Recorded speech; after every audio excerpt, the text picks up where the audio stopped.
నేనేమి అసత్య ఆరోపణలు చేస్తే నన్ను ఉరేయండి, నన్ను శాసనసభ్యుడిగా సస్పెండ్ చేయండి. నేను చెప్పిన దాంట్లో నిజం ఉంటే చర్యలు తీసుకోండి. I'm speaking with official data with documents.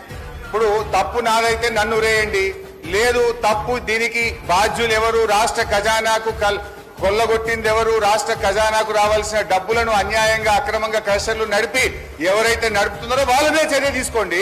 నేను ఆవేదనతో చెప్తున్నా అధ్యక్ష, నా సహచర శాసనసభ్యుడు పటాన్ చెరువు ఎమ్మెల్యే మహిపాల్ రెడ్డి గారి తమ్ముడు నా తమ్ముడు లాంటి వాడు.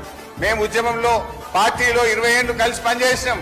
ఆ మహిపాల్ రెడ్డి గారి స్టోన్ క్రషర్ లో చిన్న తప్పు జరిగిందని రాత్రికి రాత్రి అరెస్ట్ చేసి నెల రోజులు మా మహిపాల్ రెడ్డి ఎమ్మెల్యే గారు తమ్ముడిని జైల్లో పెట్టారే.